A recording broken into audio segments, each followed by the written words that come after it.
tem aquela doutrina americana, né, do Big Stick, do porrete, né? Fale manso, mas leve um porrete junto, que é América para os americanos, né? A doutrina Monroe. Então, a América é nossa, não vem a Europa querer dominar a América, não. A América é da gente. Então, sempre nesse jogo. A gente parece que está nessa corda bamba novamente, né? Então, estamos perto dos Estados Unidos, mas ideologicamente mais aliado aos BRICS, né? Porque o Brasil é sócio fundador dos BRICS, né? Inclusive é a primeira letra, né? Então é importante pra caramba. Coreia do Norte tá nessa ou não? Coreia do Norte ainda não, mas já entrou uma galera agora. Mas Irã tá lá. O Irã já tá, tem alguns países africanos também. Mas a proposta agora é você ter um BRICS aí. Ele não fala nem mais BRICS 11, porque 11 seria com a Argentina não entrou, virou BRICS 10.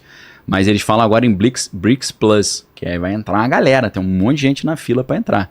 Só que só com o pessoal que já está hoje nos BRICS, você já tem quase metade da população global e quase metade do PIB global. Então tá meio a meio a briga ali. Nossa. Tá complicado, né?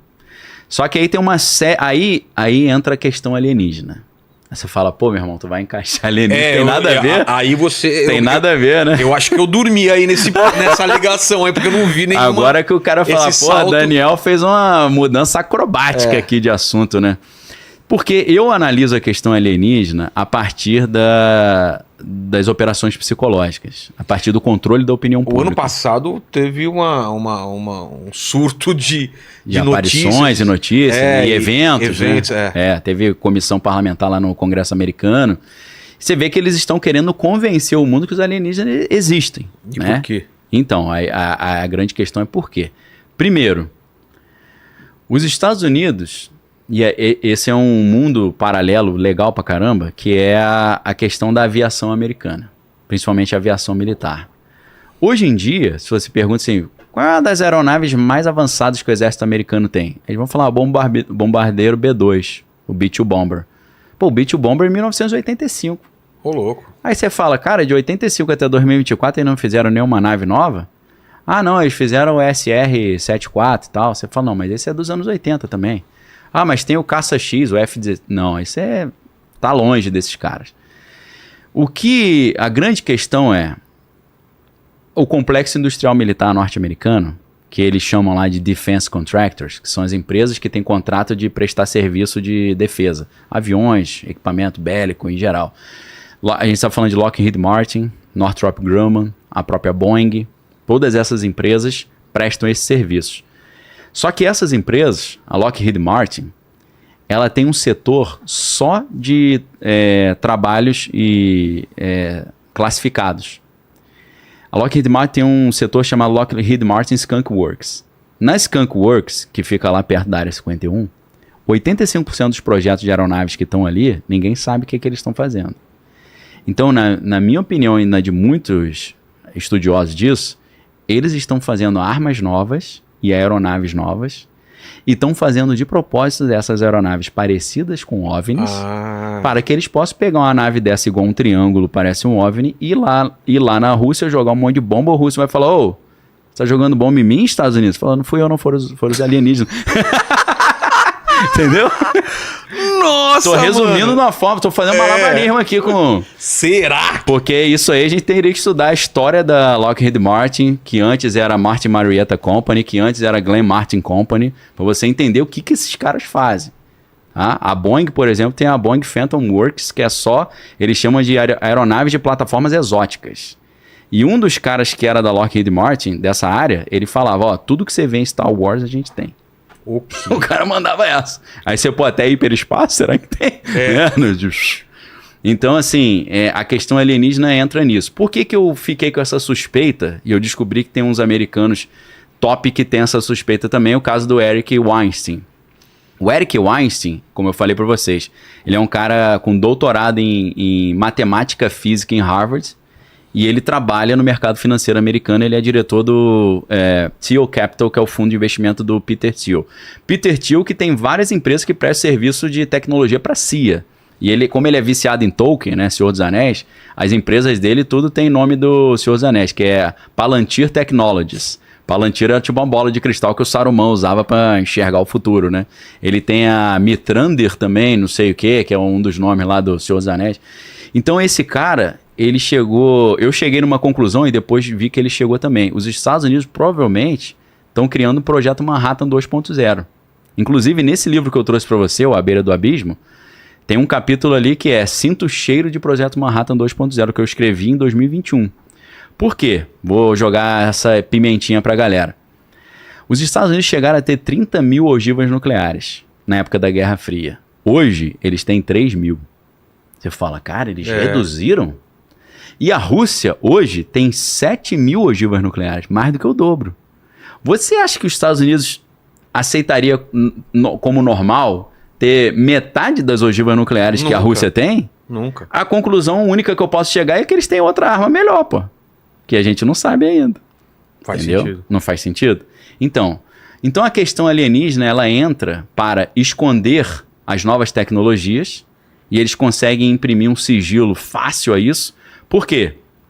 O projeto Manhattan, lá, todo mundo viu aí, imagino, o filme Oppenheimer, né? Conta a história do Julius Robert Oppenheimer, lá do laboratório Los Alamos, né? Que criou a bomba atômica, com o topo da elite da ciência do mundo, né? Você tinha lá, quase todos os caras eram vencedor do prêmio Nobel, até o Niels Bohr vinha da Europa para lá, o Einstein chegou a participar, aparece no filme. O que esses caras fizeram estava associado ao Departamento de Energia norte-americano, que é o DOE, Department of Energy. O Departamento de Energia, ele trata da questão de eletricidade, mas trata de tudo relacionado à tecnologia atômica. Essas aeronaves de plataformas exóticas, elas têm, segundo as teorias, ela não usa combustível. Ela tem um sistema eletromagnético, são bobinas eletromagnéticas que trabalham com antigravidade, ou gravitação quântica, que é a área que o Edward Witten, o maior gênio vivo hoje, trabalha. Ele e o pai dele trabalhavam em projetos secretos do exército americano. Alguns especulam que eles dois ajudaram os Estados Unidos, a Lockheed Martin, a Boeing, a fazer essas aeronaves, a Northrop Grumman também, que é quem fabrica o bombardeiro B-2. Então, o que acontece? Assim como o projeto Manhattan era altamente classificado, porque tratava de energia nuclear, essas aeronaves também têm uma estrutura nuclear, porque a propulsão dela é eletromagnética, mas o fornecimento de energia delas é nuclear. Eles têm essas aeronaves, em tese, têm um mini reator nuclear dentro delas. Então elas caem nesse sistema de sigilo do governo norte-americano. Então, com a ideia de alienígenas, eles conseguem esconder todos esses projetos de aeronaves exóticas e eles conseguem colocar na conta dos alienígenas um monte de maluquice que eles fazem. Eles vê umas naves fazendo movimentos espionando. Não, isso é alienígena. Mas alienígena não existe. Claro que existe. O Congresso americano já provou que existe. Você fala, provou? Como assim? Aí, a coisa mais interessante que eu acho nisso é que eu acho que também a questão alienígena está sendo empurrada goela abaixo da humanidade como um seguro contra a Terceira Guerra Mundial. Como assim? Eu vou te explicar. Para isso, a gente tem que voltar rapidinho na Segunda Guerra Mundial. A Segunda Guerra Mundial, os Estados Unidos ficaram 1 ano descobrindo qual era o melhor lugar para invadir a Europa. E aí eles concluíram que era ali na Normandia, ali no projeto do Dia D, né? Só que o Dia D, o nome dessa operação, não é a Operação Dia D. Isso que eu sempre pontuo o nome das operações. O nome da operação de Israel contra o Hamas é a Operação Sukkot, porque aconteceu no dia do Sukkot. O nome da operação do Hamas contra Israel no dia 7 de outubro é a Operação Al-Aqsa Flood. É a inundação de Al-Aqsa, por causa da mesquita de Al-Aqsa. É sempre bom você saber o nome da operação para você pesquisar o histórico do que está acontecendo na estratégia militar. O nome da operação do dia D chama Operação Overlord. E ela foi pensada durante 1 ano. Qual o melhor lugar para invadir? Só que para invadir, eles concluíram que eles precisavam de uma operação falsa. Uma operação falsa, pública, para esconder, false flag, para esconder a operação real secreta. Certo. Para fazer o diversionismo, que é desviar a atenção. Diversionismo é uma palavra interessante porque tem a ver com diversão, ou seja, a diversão distrai a atenção. Não, eu vou me divertir para me distrair. Que é que o mágico faz, né? O ilusionista. O ilusionista. Ele joga a atenção para o lado e está mexendo no outro, né? Então, o que eles criaram? Criaram uma operação para proteger, uma operação falsa para proteger a operação real. A operação falsa, o nome geral dela, porque foram várias operações, era Operation Bodyguard, Operação Guarda-Costas. Só que a Operação Guarda-Costas teve várias operações acontecendo ao mesmo tempo. Por exemplo, a Operação Fortitude.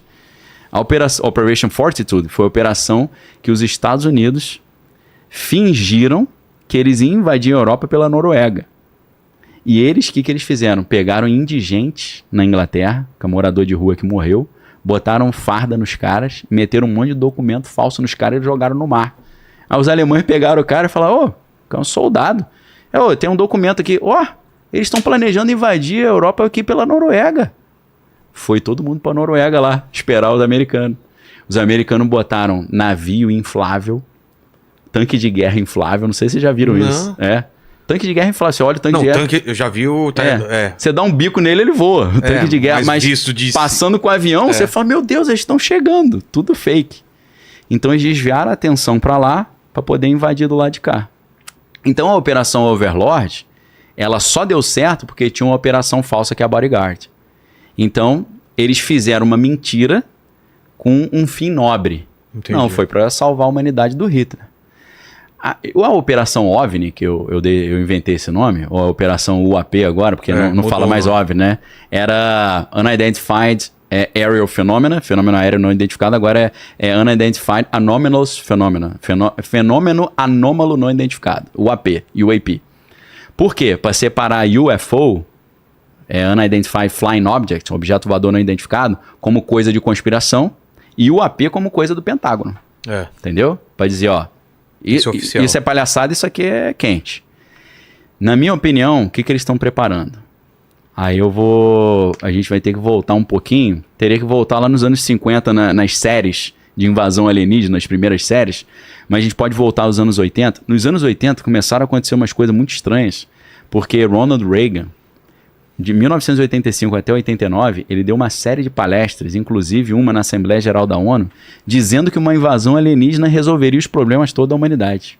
Isso está na internet, é facinho de você pegar o vídeo. Quando eu falo tá na internet é porque você acessa o documento. Claro. Você vê o vídeo dele falando. Ele fala assim, uma invasão alienígena acabaria com todos os problemas da humanidade. Por quê?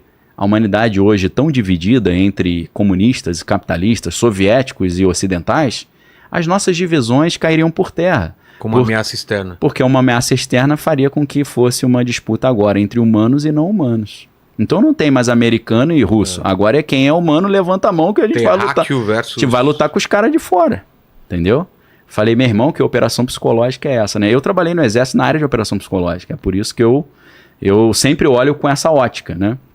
Como meu doutorado foi em linguística... O Watchmen é total. É isso total. Alan Moore manja muito. O Ozymandias, ele trabalha com essa... Ele trabalha. Ele quer manipular a opinião pública. Aí ele tem que criar um inimigo comum, que é o Dr. Manhattan. E aí coloca um negócio lá em Nova York. Faz uma explosão com a assinatura atômica do raio gama, eu acho, do Dr. Manhattan, né? Para o mundo inteiro se unir a favor de... É isso. E é o contexto da Guerra Fria, né? Anos 80, né? É o contexto de disputa. É passado anos 80. Só que aí acho que pode dar spoiler, né? Que pode. O Rorschach descobre o plano, né? E aí ele manda pro jornal, né? Na verdade, primeiro o Dr. Manhattan entende o plano, só que o Dr. Manhattan reconhece o benefício do plano. Então ele fala, cara, tu montou uma cilada contra mim, mas o Ozymandias é o gênio, né? O homem mais inteligente do mundo. Então ele fala, cara, vou deixar rolar. Essa ideia é boa. Eu fico como vilão pra salvar a humanidade. Então vamos fingir que isso é verdade, que fui eu que matei aquela galera. A gente matou milhões pra salvar bilhões. Tá bom, eu vou fugir do planeta Terra, vocês ficam aí. Vai lá pra Marte. Só que aí o Rorschach descobriu o plano, né? E aí pulverizaram o Rorschach, mas o documento chegou, né? Chegou no jornal. Termina lá. Né? E agora? Vamos descobrir. Se a gente falar a verdade, o mundo pode acabar na guerra nuclear. Se a gente deixar a mentira acontecer, vem uma falsa paz. E agora? Esse é o momento Oppenheimer, né? O Oppenheimer teve esse momento. Cara, se eu fizer a bomba atômica, milhões de pessoas vão morrer. Se eu não fizer, são bilhões. E agora? Se não fizer, a Alemanha pode fazer antes e usar contra... Então, imagina o dilema moral. Cara. Agora, para concluir. Depois do Ronald Reagan falar que uma invasão alienígena resolveria os problemas da humanidade, Bill Clinton também falou isso no programa do Jimmy Kimmel, muitos anos depois. Aí já é 2000 O que ele falou? O Jimmy Kimmel, todo ex-presidente que vai lá, Jimmy Kimmel, pra quem não sabe, é um dos apresentadores do maior programa de auditório, né? Talk show dos Estados Unidos. O Jimmy Kimmel sempre pergunta, Ó, se eu fosse presidente, a primeira coisa que eu ia falar é, me passa todos os documentos de alienígenas. Você fez isso? Aí o Bill Clinton falou, fiz. Aí ele, o que você descobriu? Ele falou, nada. Aí ele, poxa. Aí ele fala, porém, eu acho esse tema muito interessante, por quê? Uma invasão alienígena resolveria todos os problemas da humanidade. Eu falei, cara, repetiu segundo presidente já. Falei, meu irmão, quando dois caras de alto nível assim contam a mesma história, tem uma operação psicológica rodando. Claro. Os caras estão rodando alguma coisa. Depois, quando teve a crise de 2008... O Trump foi lá? O Trump não acho que o Trump não foi quem não gosta. Ele odeia o Trump. Ah, tá. Acho que não chamou o Trump, não. Se eu te explicar por que o presidente americano não pediu e não recebeu nada, é uma história maneira também. Dá tempo de falar essa história? Dá tempo de fazer qualquer coisa. Pô, cara, essa história é sensacional. Não é? Ó, ele não é o Pirula, então se fosse Pirula eu ia falar. Eu ia falar resume, mas. Pirula é gente fina aí. Ele ia demorar 5 horas, né? Já participei de um programa sobre imortalidade com o Pirula, foi mesmo? legal pra caramba. Pô, que bacana. Eu falei mais da parte de cultura nerd, ele falou mais da parte da biologia, né? O que eu tava falando mesmo? Agora, pô, agora... Não, você falou eu falei foi do a primeira Trump, vez que se ele liberar... O que eu ia contar? Que eu falei, dá tempo de contar? O que era? Presidente... Ah, por que ele não... Obrigado, hein? Agora ele me salvou, porque ele não recebeu os documentos. Mas por que não falou inglês? Por favor, fala inglês. Tá com áudio, você? Now, yes. Não, yes! Tá, inglês, então fala pra ele qual é o assunto. Yes! Because the president of the State of America, Oh, yeah. Ok, man. Thank you. Got it, thank you. peguei. Ok. Qual que é? Por que o presidente dos Estados Unidos... Aí entra no negócio do Departamento de Energia. O Departamento de Energia ele tem 5 categorias de projetos sigilosos. Eu não me lembro exatamente todos, mas é mais ou menos assim. Classificado, secreto, top secret, L e Q. Nossa. O último é o Q, tá? Tem o L e o Q acima do... do top secret. Tem classificado, secreto, top secret, L e Q. O Q é o topo, Departamento de Energia. Só que o Q tem 33 níveis. Entendeu? Boa parte do filme do Oppenheimer, ninguém percebeu isso, mas eu percebi que eu estudo isso há muitos anos, era ele tentando ter a clearance, que é a credencial Q. Que ele já estava no laboratório de Los Angeles, não tinha credencial ainda. Ele põe minha credencial. Cadê minha credencial Q? Para eu poder trabalhar aqui, para poder ter acesso aos documentos. Então é a Q clearance que eles chamam. E é daí que surge aquela teoria da conspiração maluca do negócio do Q na internet. Veio dessa Eu nem sei credencial. Qual conspiração é essa. Que o Trump ele perdeu de propósito, porque ele tem um grande macete para voltar mais forte. É uma maluquice, né? Tá. Uma grande teoria da conspiração.